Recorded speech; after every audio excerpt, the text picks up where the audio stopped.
अगर एक शख्स दिन में 1 लीटर का पेट्रोल यूज़ करता है तो उसके अगेंस्ट वो 1 चार्ज करता है, तो 1 लीटर का पेट्रोल इस वक्त 110 या 15 रुपए का है, जबकि 1.5 यूनिट जो हैं उसके बिजली का खर्चा आता है, यानी कि 30-35 रुपये उसका खर्चा है। तो वो महीने का तकरीबन 1500 रुपया बनता है, जबकि पेट्रोल में उसको ऑयल भी चेंज कराना है, महीने में ऑयल फ़िल्टर भी चेंज कराना है, मेंटेनेंस भी रखनी है, तो वो तकरीबन ख़र्चा 6000 होता है। तो आप देख लें कि 4000 रुपये की उसकी माहाना बचत है, साल की 48,000 की बचत है।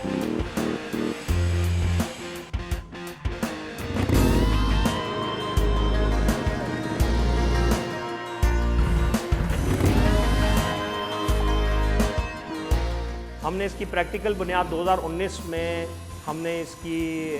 ड्राफ्ट पॉलिसी बनाई, गवर्नमेंट से इसको जो है वो अप्रूव करवाया, और फिर फैक्ट्री जो है वो सुंदर इंडस्ट्रियल एस्टेट में जो है वो हमने प्रोक्योर की और उसको जो है वो बनाना शुरू कर दिया। और इसी तरीके से चाइना से जो पार्ट्स, स्पेयर पार्ट्स की शक्ल में जो हमें चाहिए थे, जो यहाँ बनना पॉसिबल नहीं है, वो लिए, और जो यहाँ पार्ट्स बन सकते थे उनको फिर हमने 2020 में इवेंचुअली जो है मैन्युफैक्चर करना शुरू कर दिया।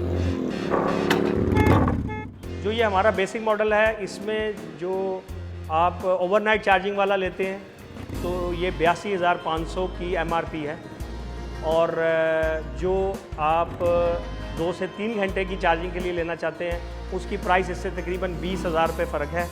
और सुपर फास्ट चार्जिंग के साथ लेना चाहते हैं बैटरी पैक, उसकी प्राइस 40,000 के करीब इससे ऊपर। मैंने ये बाइक परचेज़ की है और पेट्रोल का ख़र्चा बच जाता है, ओवरनाइट चार्ज करता हूँ, जितनी स्पीड चाहिए हमें चलाने के लिए, एक सिटी में चलाने के लिए, वो उसके लिए ज़बरदस्त है, और मोबाइल का ख़र्चा नहीं है, उसके बाद पेट्रोल का ख़र्चा नहीं है। इसकी जो मोटर है वो BLDC मोटर है, वो डायरेक्ट ड्राइव है, इसमें कोई गेयर नहीं होता, कोई इसमें सलेंसर नहीं है, कोई इसमें गरारी नहीं है, कोई चेन नहीं है। इसकी मेंटेनेंस मैक्सिमम यही है कि अगर टायर पंक्चर हो जाए तो आपने टायर की पंक्चर लगवाना है। अगर इसमें कोई इलेक्ट्रिक फॉल्ट आ जाए तो हमने यहाँ पर सर्विस सेंटर भी बनाया है, और इसके अलावा पूरे पाकिस्तान में जहाँ जहाँ डीलर और डिस्ट्रीब्यूटर बनाए हैं उनको हमने साथ में ट्रेन किया है कि वो इसकी सर्विस दे सकें।